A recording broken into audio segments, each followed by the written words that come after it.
오늘 주시는 하나님의 말씀은 누가복음 10장 30절로 37절 말씀입니다. 제가 낭독합니다. 누가복음 10장 30절부터 37절입니다. 예수께서 대답하여 이르시되 어떤 사람이 예루살렘에서 여리고로 내려가다가 강도를 만나매 강도들이 그 옷을 벗기고 때려 그의 죽은 것을 버리고 갔더라.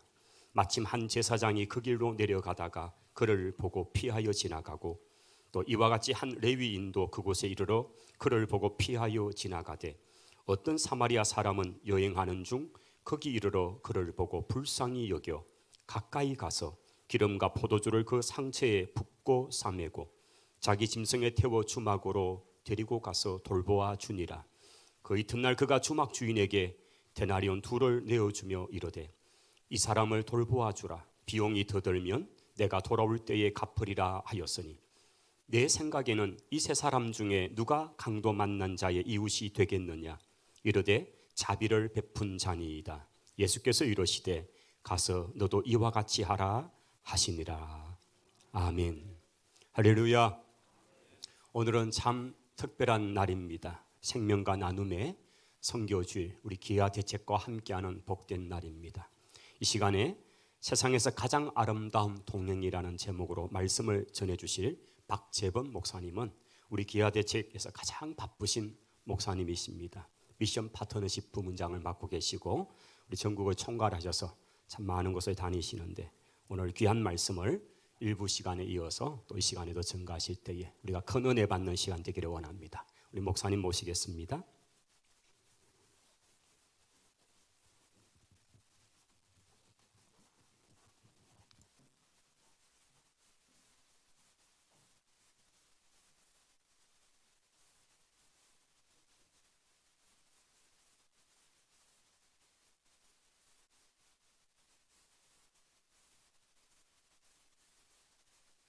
할렐루야. 반갑습니다. 오늘 선산제일교회와 기아대책이 함께하는 생명과 나눔의 선교 주일로 오늘 예배를 드리는데요. 무엇보다도 이 예배를 허락하신 하나님께 영광을 돌리고요. 또 이 귀한 자리를 내어주신 배려해주신 우리 존경하는 박태경 목사님께 감사를 드립니다. 사실 박태경 목사님은 제가 선산에 그 경산에 계실 때부터 이렇게 자주 뵙진 못하지만 항상 제가 존경하는 우리 목사님이신데 사실은 제가 좀 이게 부담이 큽니다. 우리 목사님 항상 말씀 전하실 때 보면 아주 깔끔하게 정말 누구보다도 설교를 잘 하시는 목사님인데 제가 이 앞에 서니까 좀 두렵고 떨리는데요. 부르심을 받고 또 기쁜 마음으로 이렇게 왔습니다. 정말 또 이 귀한 시간을 이렇게 결정해 주신 우리 장로님들, 당회원분들 또 모든 성도분들께 우리 기아대책을 대신해서 감사의 인사를 드립니다. 여러분 제가 오늘 말씀을 전하기 전에 먼저 여러분들께 그 질문을 하나 좀 드리고 싶습니다. 여러분 올해가 시작한 지가 엊그제 같은데 벌써 오늘이 1월 제가 아까 셋째 주로 생각했는데 아까 목사님, 장로님 기도하시는데 넷째 주라고 그러시더라고요. 진짜 셋째 주인지 넷째 주인지도 모르고 이렇게 벌써 이렇게 금방 가는 것 같아요. 그렇죠? 오늘이 1월 23일입니다. 여러분 올해 시작하실 때 어떤 마음으로 시작하셨습니까? 새로운 기도 제목들, 목표, 또 여러 가지 비전들 여러분 하나님 앞에 아마 그렇게 두고 또 마음에 품고 여러분 시작을 하셨을 거예요. 근데 어느샌지 벌써 이렇게 1월 넷째 주가 되고 1월 23일이 됐습니다. 제가 여러분 올해 내가 하루에 꼭 3장씩 성경을 읽겠노라 이렇게 다짐을 했는데 벌써 밀린 분들이 계실 겁니다. 제가 분당 우리 교회 이찬수 목사님이라고 계신데 그 교회도 올해 목표가 전 교인이 성경을 읽는 거예요. 읽는 건데 그 얘기를 하시더라고요. 내가 어느 성도분 보니까 창세기를 20몇 번인가 30몇 번을 읽으셨는데 그 다음 장이 뭔지를 모르신대. 그러니까 목사님이 뭐라 하냐면 절대 포기하지 말고 중간에 못 읽었으면 그냥 오늘부터 다시 시작해서 오늘 몇 장을 읽어야 되는지 찾아가지고 읽어야 된다. 그렇게 얘기하시는데 그렇습니다. 참 사람이 어떤 결심을 하고 시작하고 이어나가기가 쉽지 않은데요. 어떻게 하다 보니까 1월 이제 후반 정도로 치닫고 있습니다. 여러분 한번 그런 생각을 할 필요가 있을 것 같아요. 도대체 나에게 무엇이 그렇게 가장 중요하길래, 나에게 어떤 가치가 그렇게 소중하길래 내가 시간 가는 줄도 모르고 그렇게 열심히 살고 달려가고 있나. 그죠? 오늘까지 또 며칠 달려왔고 또 1년을 달려갈 겁니다. 여러분 어떤 분들은요 그런 얘기를 합니다. 세상에서 가장 소중한 게 뭐냐 이렇게 물어보면 가족이라고 그렇게 많이 이야기를 합니다.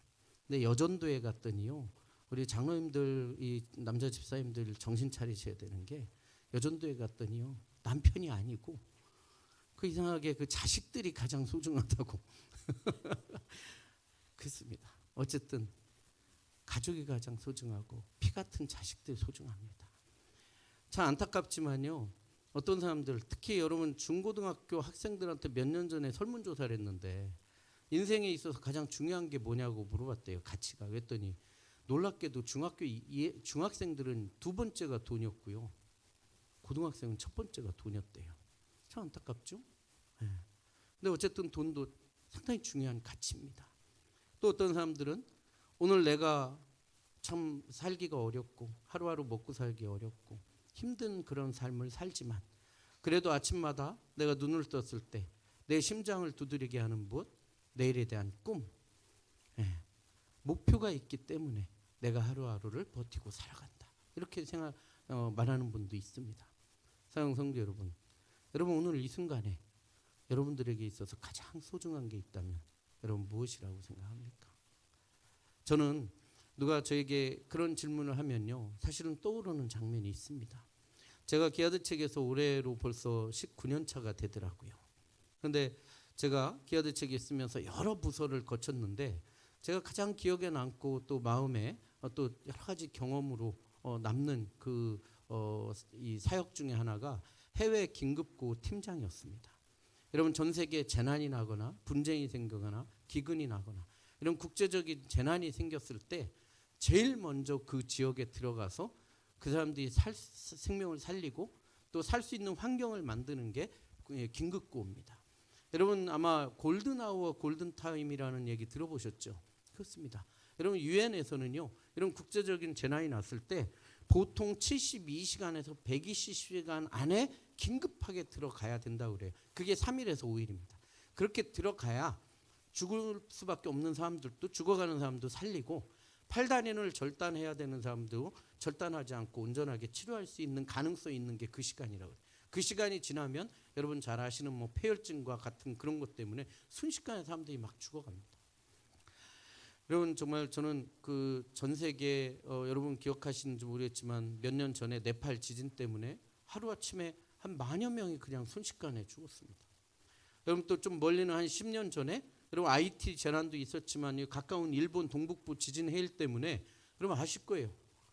파도가 막 먼 바다부터 막 쳐 올라와 가지고 16,000명이 넘는 사람들이 순식간에 죽었습니다. 좀 멀리 가면 여러분 2004년 인도네시아 쓰나미 기억하십니까?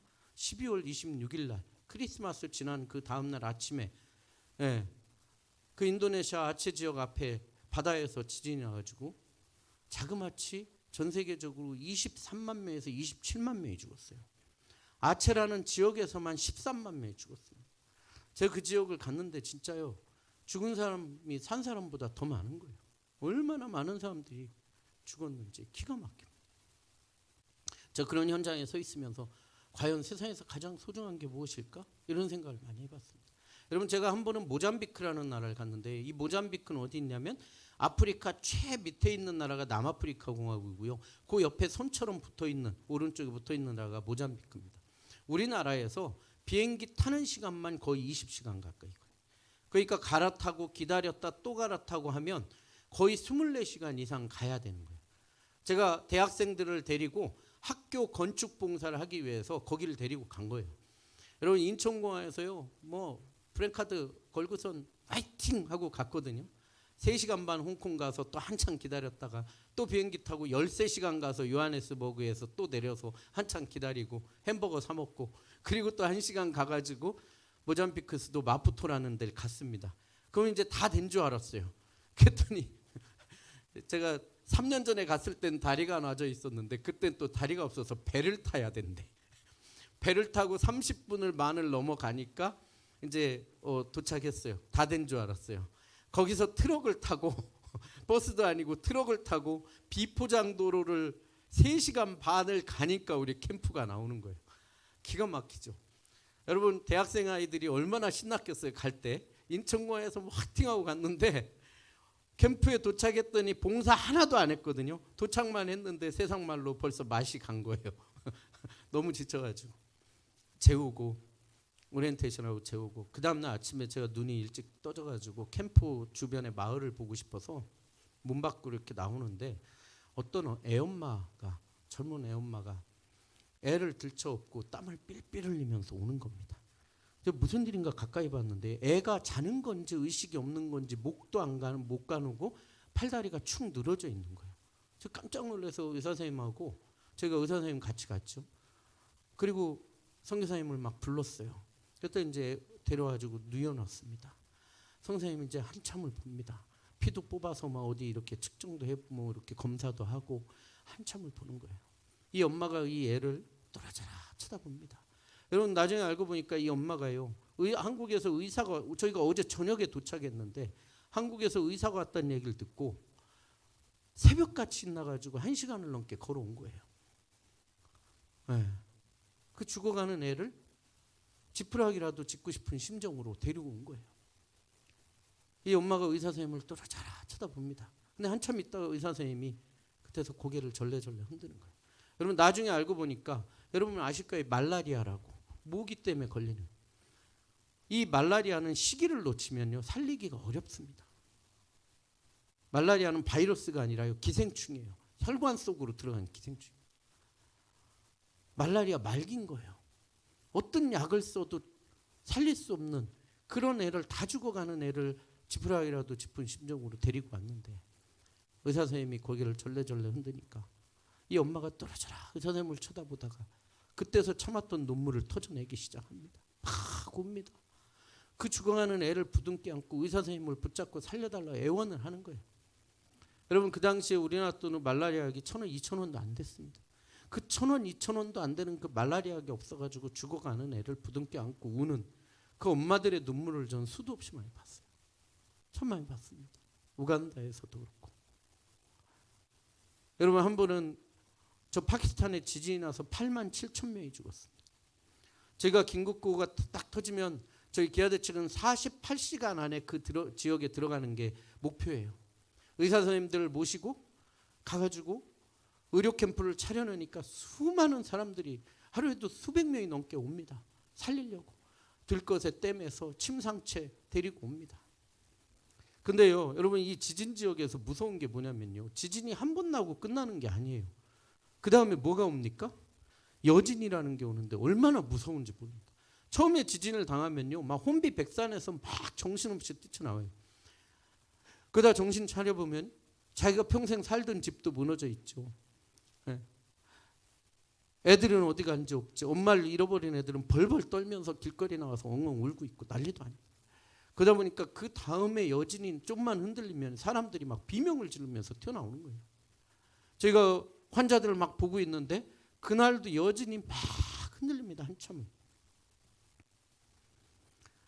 게다가 이제 여진이 끝나면 저희 환자들도 피하고 의사들도 피했다가 여진이 끝나면 다시 또 돌아와서 추스려서 환자를 진료하려고 보면 약병도 엎어져 있고 의자도 다 엎어져 있는 거 다시 추스리는데 그 캠프에 와서 추스리는데요. 저희 캠프 바로 옆에 있는 동네에서 어떤 남자가 막 우는 소리가 들려요. 뭔가 또 터졌구나 해서 가봤는데 한 남자가 밭에서 일을 하다가 여진이 나니까 걱정이 되니까 집으로 달려가는 거예요. 달려가는데 기가 막힌 게 자기가 평생 돌로 졌던 그 평생 살던 집이 자기 눈앞에서 무너지는 거예요. 얼마나 기가 막히겠어요. 근데 더 기가 막힌 건 그 집에 아들내미가 하나 있었는데 아들내미가 살려고 문 밖으로 뛰쳐나오는 순간 집이 무너진 거예요. 어떻게 했습니까? 여러분 흙먼지 속에서요 돌무더기 속에 손 하나만 밖으로 나와 있는 거예요. 이 아버지가 눈이 뒤집혀가지고 애 손을 막 잡아당기니까 나옵니까? 동네 사람들이 와가지고 돌무더기를 치우기 시작하는데 돌을 치우다 보니 머리가 깨져가지고 피가 난장. 이미 죽었어요. 그러니까 그때서 이 아버지가 그 자리에서 불쑥 주저앉아가지고 주군의 손을 얼굴에 비벼가면서 막 우는 거예요. 여러분 저는 전 세계 전환 지역, 가난 지역, 분쟁 지역에 다니면서 참 산 사람보다 죽은 사람이 더 많은 현장을 수도 없이 보면서 정말 세상에서 가장 소중한 게 뭘까 이런 생각을 많이 했어요.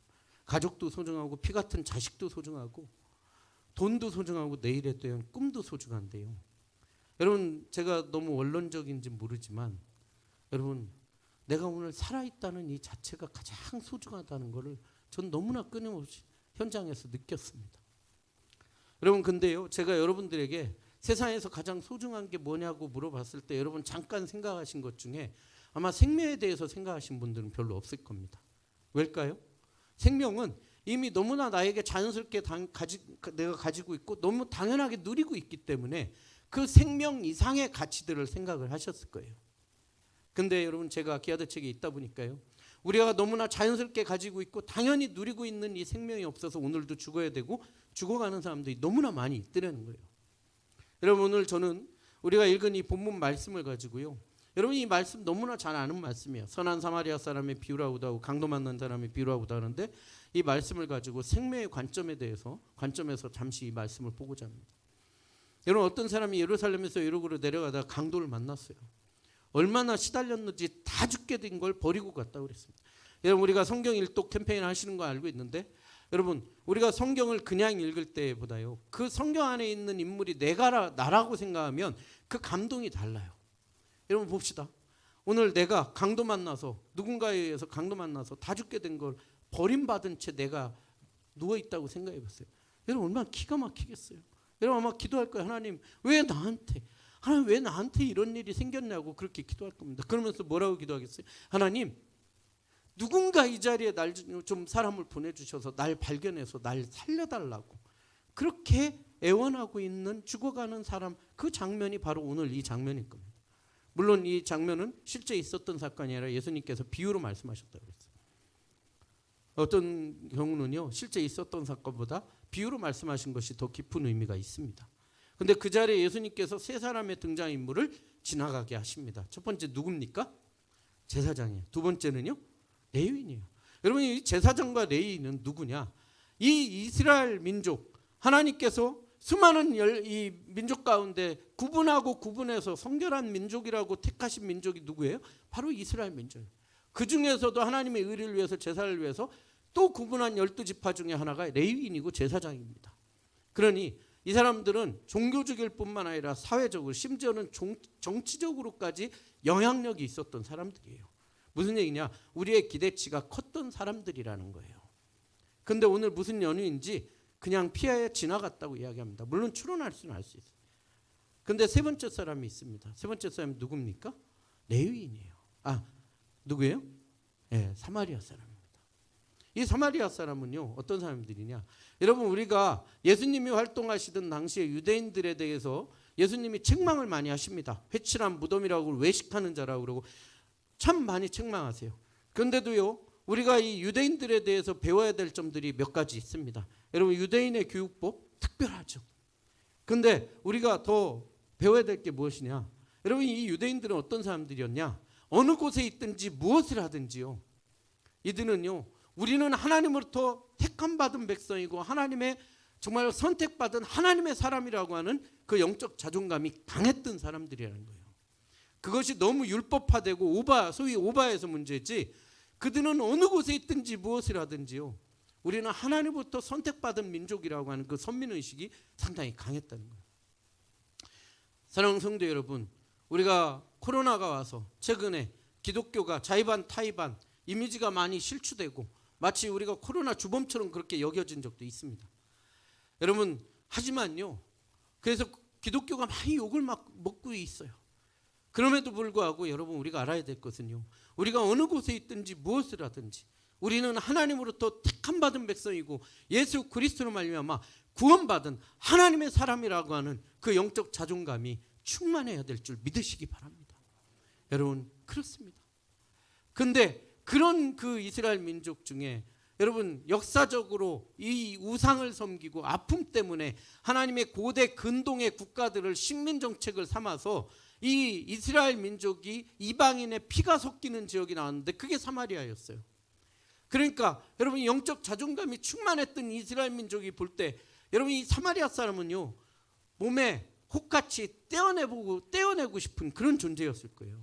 그런데 오늘 어찌된 영문인지 예수님께서 마치 범죄 가운데 있어서 우리가 예수 그리스도를 알지 못했던 그런 모습과 같은 이 사마리아 사람을 들어서 한 생명을 살리는 것을 우리에게 보여주시고 계시다는 거예요.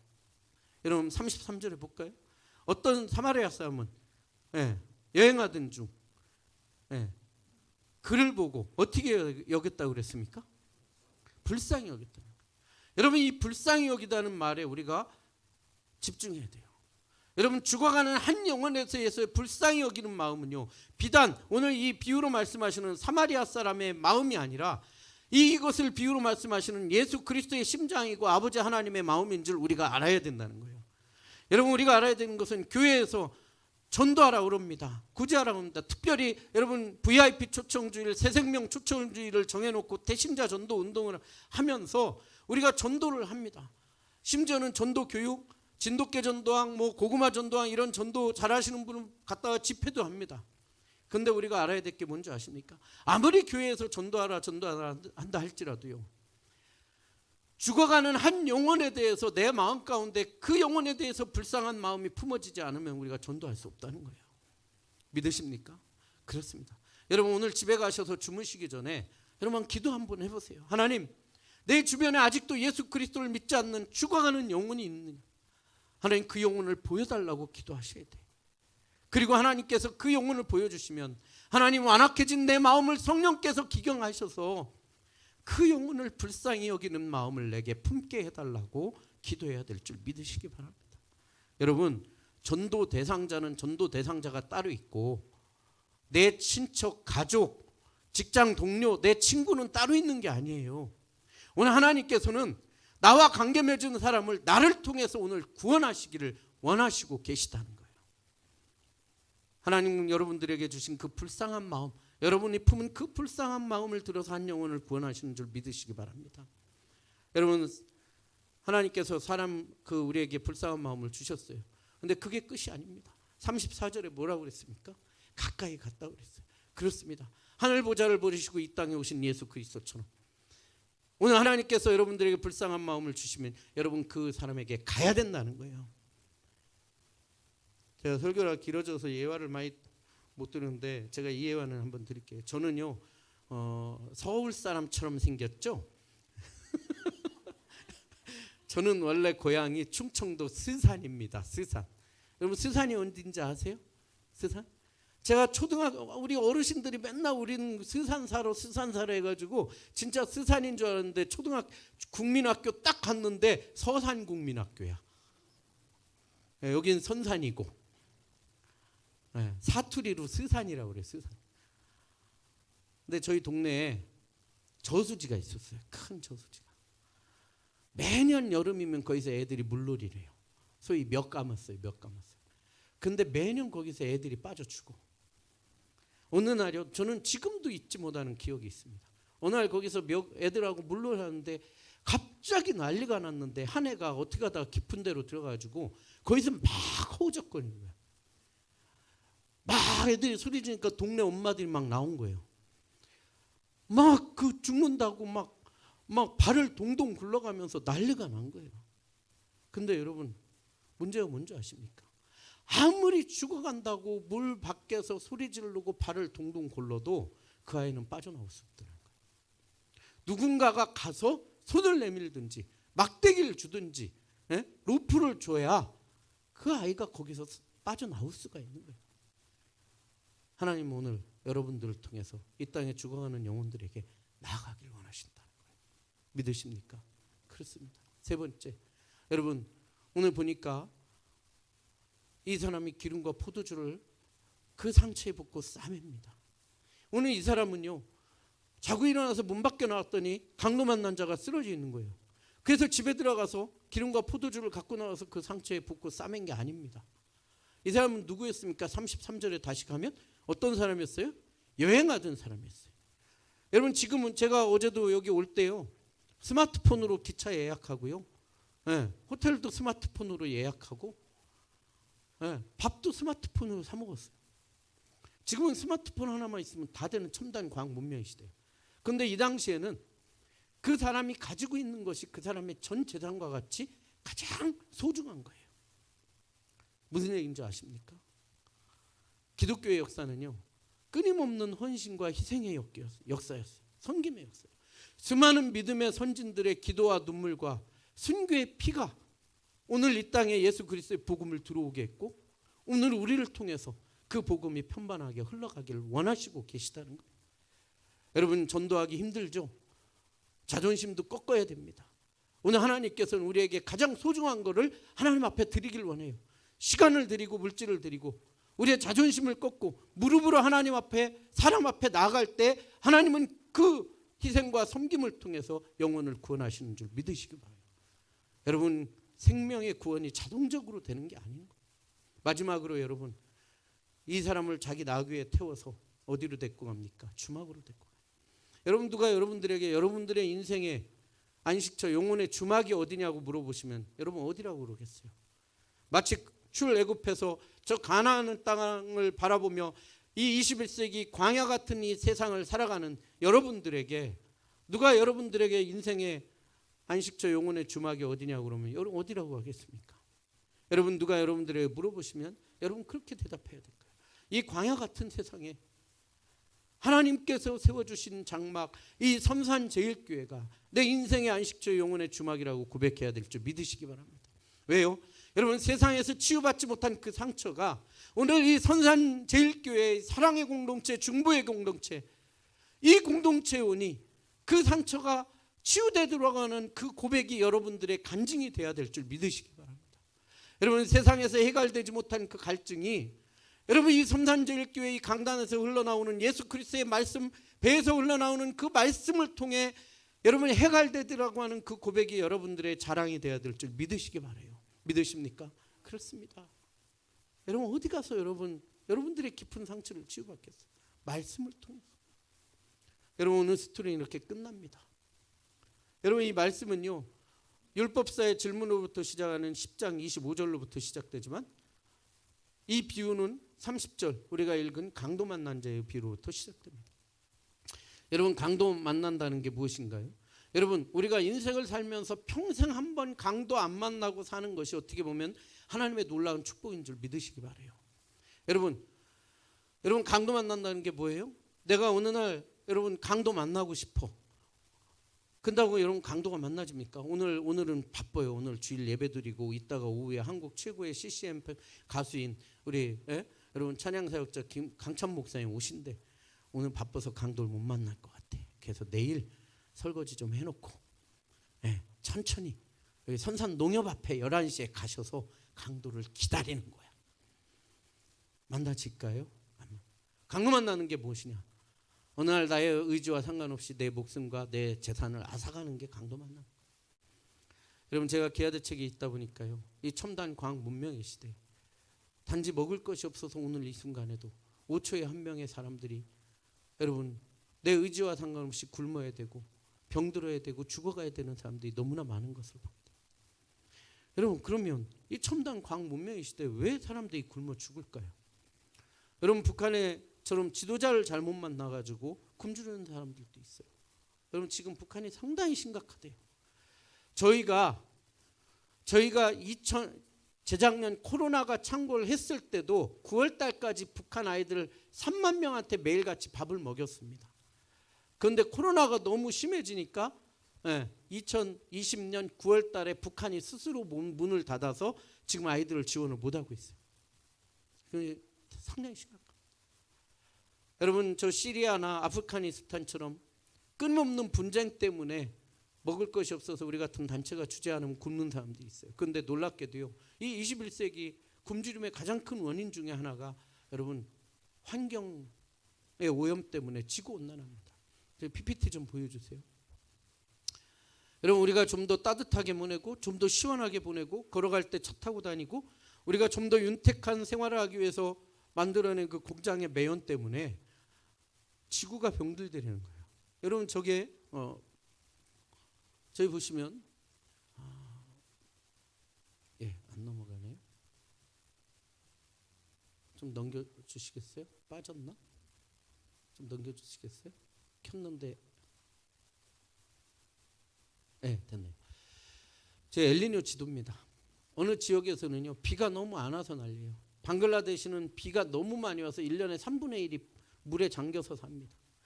여러분 아프리카 사람들 저 어렸을 때 아프리카 사람들은 어떻대요? 게으르고 못 배워가지고 가난하다고 그랬어요. 네. 그럼 우리 민족은 아주 부지런해가지고 잘 살게 됐다고 그래요. 근데 지금은 아프리카 사람들 잘 사는 게 뭔지 알아요. 배우려고 합니다. 근데 비가 안 와요. 1년 2년 안 와요. 그럼 여러분 농사 질 수 있겠습니까? 여러분 한번 보실까요? 이게요 여러분 이 탄소 배출량으로 재구성한 지도거든요. 이게 여러분 이게 뭐냐면요. 탄소를 제일 많이 배출하는 나라 순으로 지도를 다시 크기를 재봤는데 제일 많이 배출하는 나라가 중국이에요. 두 번째가 미국. 우리나라가 한 7번째 됩니다. 여러분 보시면 우리나라도 꽤 크잖아요. 저 정도면 살만할 텐데 그죠? 여러분 근데 우리가 집중해야 될 게 가운데 가지 모양처럼 돼 있는 노란 대륙이 있습니다. 어딘 줄 아세요? 아프리카예요. 아프리카 엄청나게 큰 대륙인데 저희 보시면 가지 모양으로 이렇게 돼 있는데요. 여러분 저 가지 모양 밑에 이렇게 열매처럼 가지 열매처럼 달려 있는 저기가 남아프리카 공화국 한 나라가 제일 커요. 아프리카에서 제일 잘 사는 나라. 그 한 나라에서 배출되는 양이 저 정도고 나머지는 공장 하나 변변치 않아 가지고 조그매요. 그 아프리카 큰 대륙이. 그런데 여러분 공장 하나 변변치 않은 나라가 중국이나 미국이나 우리나라 같이 선진국 때문에 뿜어내는 그 매연 때문에 피해를 보고 비가 안 온다는 거예요. 어느 정도 안 오냐? 여러분 저 아프리카 차드라는 호수입니다. 여러분 나이지리아, 카메룬, 차드, 니제르 네 나라에 연접해 있는 큰 호수인데 어느 정도 크냐? 예, 여러분 경상남북도를 합친 것보다 더 큽니다. 경상도보다도 커요. 그러니 마리 호수지 내륙에 있는 바다입니다. 파도도 칩니다. 여러분 근데 여러분 아무리 그 큰 바다 같은 호수가 비가 안 온다고 해서 말르면 얼마나 말리겠어요. 그죠? 근데 한번 보실까요? 이렇게 말랐어요. 다 마르고 부산만큼만 남았어. 그러면 여러분 어떻게 되겠습니까? 저 바다를 저 호수를 젖줄로 삼았던 수천만 명의 사람도 어떻게 살겠어요? 비가 안 오면 죽어야 됩니다. 누가 합니다. 아프리카 우물 파면 된다고. 여러분 맞습니다. 우물 파면 살아요. 그런데요 건기 때도 물을 뿜어낼 수 있는 소위 80에서 100m 이상 우물을 파는데 아프리카에서 얼마나 드냐? 최소 500에서 1000만 원, 1500만 원 듭니다. 우물 하나 파면 한 마을이 살아요 진짜. 그런데 여러분 저기 사는 대부분의 사람들이 먹고 자고 입는 걸 합쳐도 하루에 2,000원, 1,000원, 2,000원도 안 되는 돈으로 사는 거예요. 그러다 보니까 자기 힘으로는 우물을 못 파요. 우리 같은 단체가 파주지 않으면. 그러니까 비 안 오면 죽는 거예요. 여러분 비가 안 오면 농사를 못 짓죠. 농사를 못 지면 뭐가 안 나옵니까? 곡식이 안 나오죠.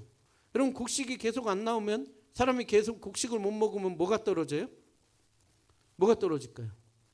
제가 총신대에서 강의하는데 2학년 여학생이 딱 대답을 하더라고요. 손을 들고. 사람이 계속 못 먹으면 뭐가 떨어지랬더니 당이 떨어져요. 그러더라고요. 맞아요. 당 떨어져. 그게 아니고요. 여러분 면역력이 떨어집니다. 면역력이 떨어지면 아주 작은 바이러스에도 그냥 죽는 거예요. 장티푸스, 콜레라, 피부병, 설사병에도 죽습니다. 네? 굶어 죽는 게 별거 아닙니다. 아프면 병원 가면 된다고? 맞습니다. 아프면 병원 가면 돼요. 여러분들 작년 한 해 동안 돌아보면서 어떤 것을 하나님 앞에 감사하셨어요? 저는요 모든 게 감사할 거예요. 우리가 먹고 마시는 것조차도 감사할 거고요. 여러분 아플 때 병원 갈 수 있는 게 하나님의 은혜인 줄 믿으시기 바랍니다. 왠지 아세요? 여러분 전 세계에서 가장 잘 사는 나라의 협의체가 OECD라고 그러는데 경제협의체. 그 OECD 국가 중에 의료 환경이 제일 좋은 나라가 어딘 줄 아십니까? 의사 1인당 국민 대비 환자 수가 제일 적은 나라. 노르웨이, 스웨덴, 스위스입니다. 의사 1인당 환자 수가 230명밖에 안 됩니다. 250명 밑에요. 우리나라는 어느 정도 되냐? 우리나라는 몇 년 전까지 500명이었다, 480명이었다, 지금 440명 정도 밑으로 떨어지고 있습니다. 예, 우리나라도 되게 좋은 나라예요. 의외로. 근데 여러분 저 사진에 보면 아프리카 니제르라고 저 위에 붙어 있는 호숫가에 있는 나라. 저 나라는요. 의사 1인당 국민 대비 환자 수가 몇 명이냐? 몇 명일 것 같으세요? 10,000명? 20,000명? 여러분 자그마치요. 49,700명입니다. 네. 여러분 저 호숫가에서 발견된 기아 2단계 3단계인데 저 발에 파렌트를 하고 있는 애가 실제 저 호숫가에서 발견된 아프리카 니제르 아이입니다. 여러분 저 아이 제대로 앉아있는 것 같지만 뒤에 사람이 손으로 받치고 있으니까 얼마나 조그만 애인지 몰라요. 근데 여러분 안타깝게도요, 저 사진 찍고 응급처치를 했지만 어떤 약도 듣지 않아서 여러분 저 사진 찍고 이틀 만에 죽었습니다. 여러분 제가 아까 처음에 모잠비크 아이 그 말라리아 걸려가지고 다 죽게 된 애를 한국에서 의사가 왔다니까 데리고 왔잖아요. 애가 그 지경 되도록 뭐하고 있다가 그때서 데리고 왔냐 이렇게 말씀하실 수 있겠지만 모잠비크는 5만 100명입니다. 의사 1인당 환자 수가. 의사는커녕 약도 없습니다. 그러다 보니까 죽어가는 거예요. 여러분 멀리 갈 필요 없어요. 캄보디아입니다. 우리나라로 차로 비행기로 6시간이면 가는. 캄보디아? 여러분 제가 출장 갔을 때 건기에 갔는데 애가 물통 들고 어딜 가길래 따라가 봤어요. 아니야 다를까 저 물 고이는 웅덩이에서 물을 막 뜨는 거예요. 그러더니 다 뜬 다음에 저 여러분 깨끗해 보이세요? 저 물을 그 자리에서 벌컥벌컥 마시는 거예요. 참 기가 막혀요. 그러니 여러분 수인성 질병이 안 걸리면 이상한 거지. 그렇습니다. 여러분 우리가 깨끗한 물을 마실 수 있는 거 하나님 은혜입니다. 여러분 1년에요 200만 명의 사람들이 비타민을 제대로 공급받지 못해가지고 시력을 잃는다고 그렇게 나옵니다. 하루아침에 눈이 안 보이는 거 시력을 강도만 나는 것과 뭐가 다르겠어요? 그렇습니다. 아이들 학교 다니는 거 꿈도 못 꿉니다. 2억 명이 넘는 아이들이 학교 못 가고 노동 현장에 팔려갑니다. 여러분 이 아이는 며칠 전에 형이 굶어 죽었어요. 이 아이를 발견해서 유엔에서 응급처치를 한 다음에 짓궂게 물어봤더니 네 소원이 뭐냐고. 이 아이가 뭐라는 줄 아십니까? 어느 날 한 번이라도 배부르게 뭐예요? 먹는 게 소원이겠지. 근데 이 아이가 뭐라는 줄 아십니까? 어느 날 한 번이라도 배부르게 먹고 죽는 게 소원이다. 먹고 죽는 게. 먹고 잘 살아야지. 여러분 우리가 2017년에 박태영 목사님께서 우리 선산제일교회와 함께 이 생명과 나눔의 선교 주일을 예배를 드리고 베트남의 아이들을 우리가 품었습니다. 여러분 베트남은 그래도 지금 동남아에서 가장 빨리 발전하는 나라이긴 해요. 네. 그래도 아직도 하루에 여러분 평균 3,000원도 안 되는 돈으로 살아가는 사람들이 대부분입니다. 이 베트남에서 최고 좋은 직장이 어딘 줄 아세요? 베트남에서? 여러분 어딜까요? 삼성입니다. 삼성 제1공장, 제2공장이 하노이에 있죠. 거기 공장에 취직하는 게 사람들의 꿈이에요. 그 공장 다니는 사람들이 평균 20만 원, 25만 원 받습니다. 최고의 직장입니다. 매니저가 한 30만 원 넘게 받습니다. 그런데 우리가 결연했던 그 쩐똥 마을 같은 경우는요 10만 원도 안 되는 돈으로 사는 거예요, 한 가족이. 그러니까 학교도 잘 못 다녀요. 베트남 사회주의 국가니까 의무교육이니까 학교 다 다닐 것 같죠? 못 다닙니다. 그래서 그 지역의 아이들을 2017년에 품어서 여러분들이 5년 정도 이렇게 후원을 해주셨는데 여러 가지 대내외적인 이유, 그 다음에 저희가 오랫동안 사역을 해서 이제 마을 지도자들 중에 예수를 믿는 복음을 가진 지도자들이 많이 생겨나서 저희가 그 지역을 이제 종료를 하고 호치민 쪽으로 다시 옮겨갑니다. 그래서 여러분 이제 5년밖에 지원을 못했는데 거기가 이제 종료가 돼가지고 좀 아쉽지만 여러분 2019년에 우리 청년들하고 이제 가서 거기서 많은 봉사활동 이거 안 넘어졌네요. 죄송합니다. 이렇게 옆으로 놨는데 우리 청년들이 가서 벽화도 그리고 아이들 만나서 결혼 아이들 만나서 여러 가지 프로그램도 하고 그렇게 하고 왔는데 이 아이들 중에 감사하게 복음을 여러분 아마 지난주에 영상도 보셨겠지만 받아들인 아이들이 있는데요. 저희가 이제 공안의 감시도 심해지고 어느 정도 이제 저희가 이양을 하게 돼서 그렇게 돼서 여기는 이제 마무리를 하게 됩니다. 우리가 부탁드리고 싶은 거는요. 우리가 이제 이 아이들은 종료가 돼서 더 후원을 안 하지만 여러분들이 후원해 주셨던 우리 교회에서 후원했던 아이들을 위해서는 계속 기도를 해 주십시오. 왜냐? 여러분 베트남은요. 우리가 다낭이나 호치민이나 하노이 가면 롯데마트가 있고 롯데시네마도 있고 한국하고 똑같아 보여요. 그런데 우리가 착각하지 말아야 될 거는요. 베트남은 여전히 사회주의 국가입니다. 무슨 얘기냐? 내가 믿는 종교를 전하면 무조건 불법입니다. 종교법으로 다루는 게 아니라 정치 사상법으로 전도 선교를 다룹니다. 그렇기 때문에 여러분 우리가 이 CDP를 했던 거고요.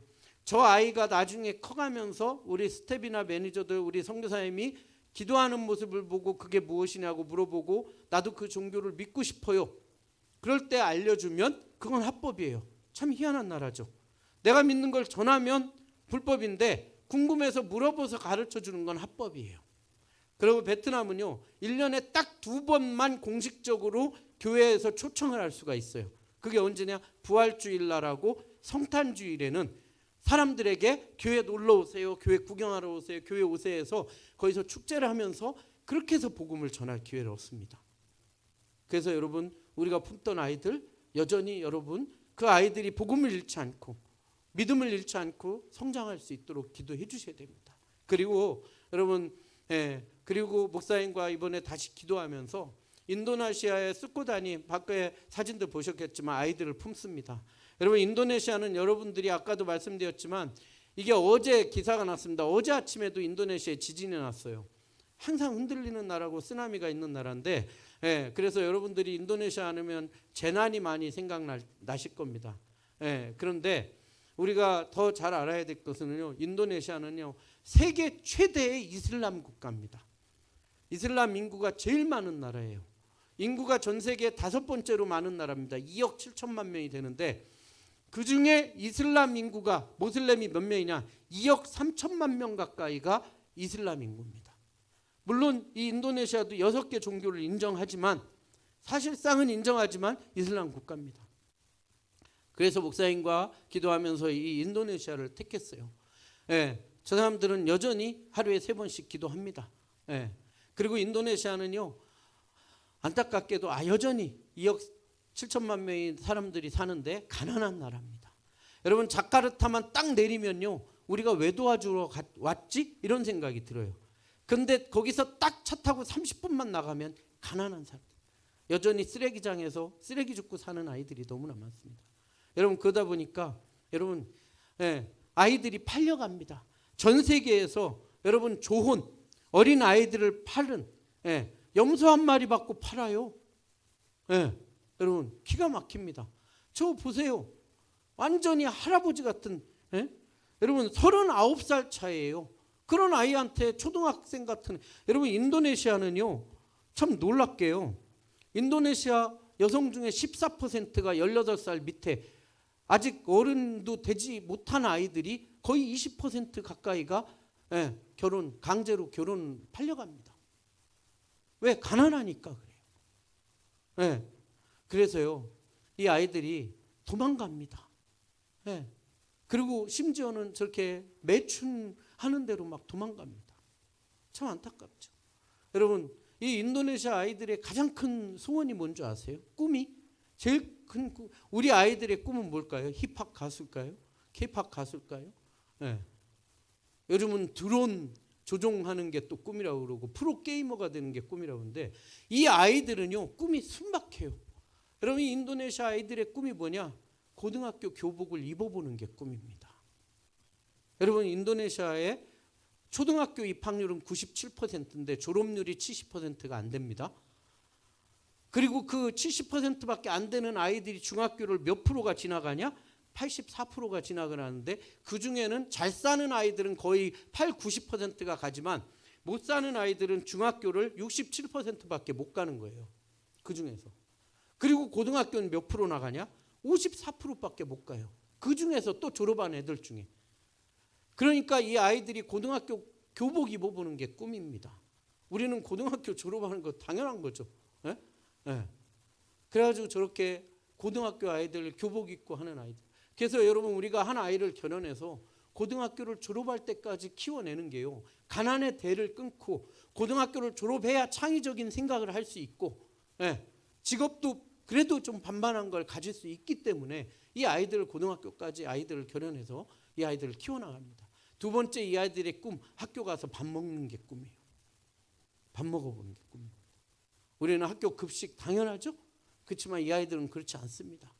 그래서 여러분, 필리핀 같은 경우는요, 애들이 진짜 학교에서 밥을 못 먹기 때문에 진짜 우리 어르신들이 수돗물 먹고 학교 다녔다는 얘기가 진짜 눈에 보이는 애들이, 그런 애들이 많습니다. 얘도 마찬가지예요.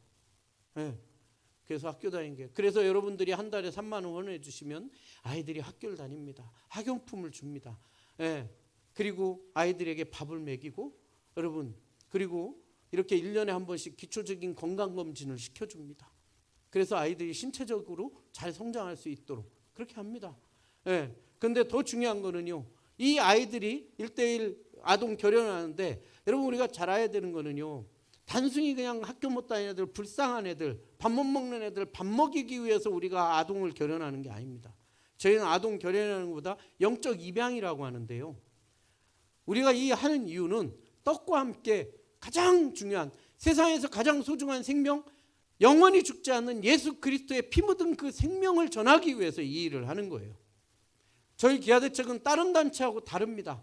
다른 단체는 모슬렘 스텝이 일하고요. 힌두기 스텝이 일합니다. 저희는 100% 선교사를 통해서 예수 그리스도의 복음을 여러분 우리 박 목사님께서 예전부터 기아대책하고 사역을 하시는 게 월드비전도 있고 뭐 굿네이버스도 있지만 왜 기아대책이 하고 일을 하시겠어요? 예수 그리스도의 복음을 전하기 때문에 저희가 하는 거예요. 그렇습니다. 그래서 아이들이 여러분 학교로 와서 그 지역에서 유일하게 고등학교가 우리 선교사님이 세운 학교고 우리 아이들이 이 학교를 다니면서 자연스럽게 복음을 접해서 이 아이들이 성장하고 그 아이들이 예수 그리스도 안에서 새로운 꿈과 비전을 꾸는 그러한 일들을 이제 하게 됩니다. 여러분 제가 말씀을 이제 마무리할 텐데요. 오늘 예배 드린다고 해서 인도네시아 스코다니에 있는 우리 선교사님 아주 듬직한 선교사님인데 이 선교사님은 저희 기아대책 간사였어요. 하다가 사역을 하다가 저희 기아대책 간사들 중에는요 사역하다가 소명을 받고 선교사로 되게 많이 나갑니다. 네. 그래서 이 간사였는데 선교사로 나간 이 선교사님께서 영상 편지를 보내왔는데요. 그걸 보고 마무리하겠습니다. 안녕하세요. 저는 인도네시아 기아대책 수코다디 아동결연센터를 섬기고 있는 기아대책 김영건 선교사입니다. 이번에 선산제일교회에서 기아대책 선교예배를 통해서 지구촌 곳곳에 가난하고 소외된 이웃들, 특별히 인도네시아 수코다디 센터의 아이들을 섬겨주신다는 소식을 듣고 감사한 마음에 이 영상을 올리게 되었습니다. 다시 한번 이 자리를 빌어 우리 박태경 목사님과 모든 선산제일교회 가족분들께 정말 기쁘고 감사되는 말씀을 전해드립니다. 전 세계가 코로나로 인해서 많은 어려움을 겪고 있듯이 인도네시아에서도 현재까지 약 500만 명 이상의 사람들이 코로나로 인해서 힘들어하고 있고 또 저희 센터가 위치한 말랑도 마찬가지로 많은 코로나 환자들이 발생을 해서 어려움을 겪고 있었습니다. 하지만 기아대책 CDP를 통해서 현재까지 400여 가정 이상이 6차례에 걸쳐서 생필품이나 또 의약품 같은 그런 다양한 긴급 지원을 받게 되면서 그 어려움들을 함께 극복해 나가고 있고 올해는 드디어 방과후 학교와 또 계획한 여러 가지 CDP 프로그램들을 통해서 대면으로 아이들과 함께 이렇게 만나서 그 프로그램을 진행하면서 또 영적으로 또 육체적으로 성장할 수 있는 그런 기회들을 가지고자 합니다. 앞으로도 저희 스코다디 센터는 가난하고 소외된 이웃들의 친구이자 또 든든한 버팀목이 되어서 떡과 복음을 전하는 전진기지로서의 역할을 잘 감당하고자 합니다. 함께 기도해 주시기를 부탁드리고 또 다시 한번 또 보내주신 그런 귀한 사랑과 기도에 진심으로 감사드리고 선산제일교회 우리 박태경 목사님과 우리 모든 교우 한 분 한 분의 가정과 또 섬기시는 공동체 하시는 그런 모든 사역들 가운데 하나님의 귀한 은혜와 평강이 함께 하시길 늘 기원하겠습니다. 감사합니다. 네, 그렇습니다. 여러분, 제가 오늘 사실은 교회 와서요 깜짝 놀랐어요.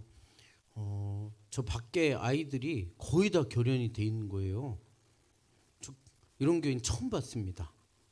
보통 제가 와서 열심히 설교하면 그때 이제 하나님이 감동을 주시면 가서 이렇게 결연하고 하는데 아니 오기 전에 보니까 다 붙어 있어 이미. 할렐루야. 네, 대단합니다. 근데 가끔 그러십니다. 아이고 다 했네요. 이제 아니 난 하고 싶은데 애가 없네. 아이고 어떡하지 애가 없네. 여러분 저 스코단이에요. 애 되게 많습니다. 예. 그러니까 걱정하시지 마시고 저기 사진이 안 온 애들이 많이 기다리고 있으니까 하나님 감동 주시면 여러분 해주시면 돼요. 그리고 이미 사진 붙이신 그 이름 쓰신 분들도요 아마 들어오실 때 그거 나눠드렸는데 그 신청서를 쓰셔야 결혼이 마무리됩니다. 여러분 시간이 많이 갔는데 제 5분만 더 쓸게요. 괜찮습니까? 화장실 가실 분은 갔다 오세요 빨리. 근데 여러분 저는 이제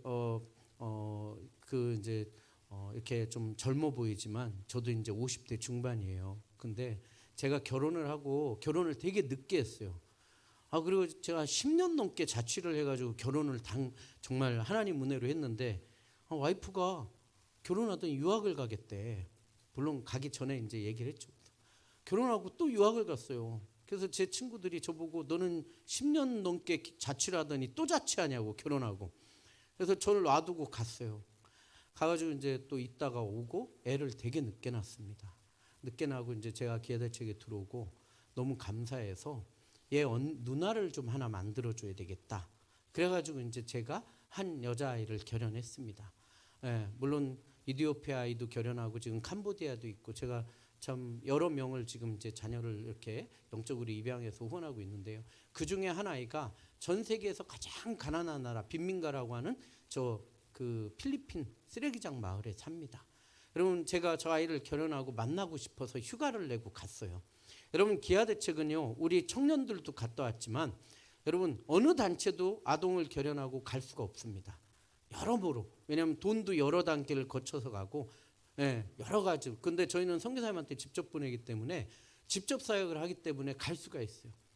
그렇게 갔습니다. 갔는데 저 뒤에 보이는 게 쓰레기 산입니다. 옛날 서울의 난지도처럼 쓰레기 산이에요. 여러분 저 산은요 한 10년 전에 해외 토픽이 나왔습니다. 왜 나온 줄 아십니까? 저 꼭대기 보면 막 사람들이 있는데요. 쓰레기 차가 올 때면 저기 막 사람들이 몇백 명이 몰려 있는데 저 산이 십몇 년 전에 무너졌어요. 산사태가 나서 한 300명 가까이가 죽거나 깔리고 난리가 났었습니다. 거기에 저희 아이 그래서 지금은 아이들이 산에 못 올라갑니다. 보호차원. 그래서 부모님이 가져온 쓰레기를 분류하는 작업을 도와주고 그렇게 하루하루를 사는데 하루 종일 쓰레기 분류해서 $2 정도 받습니다. $2 정도. 참 기가 막히죠. 그러니까 아이들이 학교를 못 가요. 근데 저 마을에 이제 제가 결혼한 아이를 만나러 보고 싶어서 갔는데 지금은 저 집에 안 살아요. 옛날에 살던 집에 처음 갔을 때. 저 쓰레기가 가득한데요. 그날따라 비가 오고 나서 햇빛이 쪘더니 냄새가 올라오는데 죽을 것 같은데 제가 막 인상을 썼더니 우리 선교사님이 인상 쓰지 말래. 이 사람들한테는 저게 재산이라는 거예요. 재산. 저 파란 지붕이 걔가 살던 집이에요. 들어갔는데요. 어른 2명 딱 누울 만한데 엄마하고 애하고 딸하고 아들내미가 사는 거예요. 참 기가 막힌 거예요. 여러분 제가 가는데 우리 선교사님 애 모자를 좀 몇 개 꼭 사와달라고 하더라고요. 모자를. 그럼 왜 자꾸 모자를 사오라고 했는데 가니까 알겠더라고요. 저 모자하고 옷도 제가 사간 건데 애 동생 머리 보세요. 물이 나쁘니까 막 머리가 울퉁불퉁해서요. 제 딸내미도 여잔데 머리를 다 밀은 거예요. 그걸 처리를 잘 못하니까. 그래가지고 이제 가서 아이 만나서 여러분 제가 가끔 영상에서 보면 홍보대사가 애를 만나러 가면 애가 막 와요. 마미 해가면서 달려와요. 저 그걸 생각하고 갔는데 제가 가가지고 한가 코리아 파파가 왔다고 막 갔는데 애가 저를 보더니 도망가. 막 집에 들어가서 나오지를 않는 거예요. 한국에서 시커먼 아저씨가 와서 아빠라고 하니까. 그래가지고 제가 옷 입히고 막 꼬시고 해가지고 저 사진 찍은 거예요. 여러분 저 아이의 얼굴이 행복해 보입니까? 시커먼 아저씨가 앉혀놓고 찍으니까 겁에 질려가지고 영문도 모르는 애가 그래서 이렇게 사진을 찍고 왔는데요. 진짜 눈에 밟히더라고요. 우리 아이가. 그래서요. 그 다음번에 하나님이 또 기회를 주셔서 출장을 저 마을로 가게 하셨어요. 그래서 출장 가서 또 사진을 찍었습니다. 애가 몇 년이 지났는데 얼마나 이뻐졌는지요. 표정이 바뀌었죠. 표정이 달라졌어요. 다 가슴에 손 올리고 얼마나 이쁘게. 저 옷도 제가 사다 준 거예요. 그랬는데 여러분 그 다음번에 이제 또 갔는데요. 이렇게 이뻐졌습니다. 할렐루야. 진짜 기적 같아요. 진짜 저 때는요. 막 아빠라고 막 파파 해가면서 뛰어나오고 막 제 무릎에 앉고 얼마나 엄마는 영어를 못하는데 애는 이제 영어를 막 잘하는 거예요. 네? 그래가지고선 갔는데 제가 그랬어요. 너 네 꿈이 뭐야? 네 꿈이 뭐니? 그랬더니요. 선생님 되는 게 꿈이래요. 근데 전 좀 실망했어요. 여기 선생님 계셔서 죄송하지만 실망했어요. 왜냐하면 여기 애들은요. 보고 배우는 게 다 그거기 때문에 간호사 아니면 선생님이 꿈이야. 우리 어렸을 때 대장 아니면 대통령이었잖아요. 비슷한 거예요. 그래서 제가 물어봤어요. 너 왜 선생님 되고 싶어? 그런데 얘 대답이요. 기가 막힙니다. 얘 대답이 뭐라는지 아십니까? 아빠. 네, father. 아빠 저는 아빠하고 선교사님이 도와주셔서 학교를 다니게 됐잖아요. 너무 행복해였는데 그 행복하다는 게 그냥 빈말이 아니야. 너무 행복하대. 근데 내가 사는 마을에는 아직도 옛날 자기처럼 학교를 다니지 못하는 애들이 너무 많다는 거예요. 그래서 아빠하고 선교사님이 나를 도와주셨던 것처럼 내가 열심히 공부해서 선생님이 돼서 이 아이들을 가르치는 그런 선생님이 되는 게 자기 꿈이라는 거예요. 여러분 제가 그 얘기를 듣는데요. 막 가슴이 너무 뭉클한 거예요. 지금도 소름이 돋는데. 그래서 제 아이를 제가 껴안고 기도했어요. 하나님, 우리 헬레나의 꿈을 지켜달라고. 우리 아이가 선생님이 되고 더 하나님의 정말 쓰임받는 사람이 될 수 있게 하나님 지켜달라고 기도하고 약속하고 왔어요. 대학까지 내가 보내준다. 여러분 필리핀에서 사범대 한 학기 등록금이요 20만 원, 30만 원도 안 됩니다. 왜 못 도와주겠어? 딸내미인데. 저 약속하고 왔습니다. 저를 안 닮아서 수학을 너무 잘한대. 수학 선생님. 여러분 시간이 많이 가서 말씀을 맺습니다. 하나님께서요. 여러분 예수님께서 오늘 이 율법사에게 묻습니다. 누가 이 강도 만난 자의 진정의 이웃이 되겠느냐고. 율법사가 대답하죠. 자비를 베푼 자라고. 저는 자비를 베푼 자라고 생각하지 않습니다. 자비가 아니고요.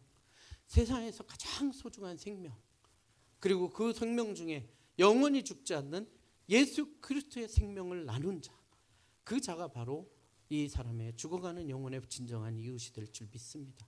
바라기는 우리 선산제일교회 성도 여러분 요즘 코로나로 어렵고 힘들지만 우리 숙고단위 아이들 품어주셔서 너무 감사드리고요. 이 아이들이 단순히 밥 먹고 학교 다니는 것이 아니라 정말 예수 그리스도의 복음 안에서 이 아이들도 예수 그리스도로 구원받은 하나님의 택함 받은 백성이라고는 영적 자존감을 갖고 주님 안에서 정말 그리스도 안에서 새로운 꿈과 비전을 가지고 우리와 세상에서 가장 아름다운 동행을 실천할 수 있는 그런 아이가 될 수 있도록 여러분 함께해 주시길 부탁을 드립니다. 기도하겠습니다. 하나님 아버지 감사합니다.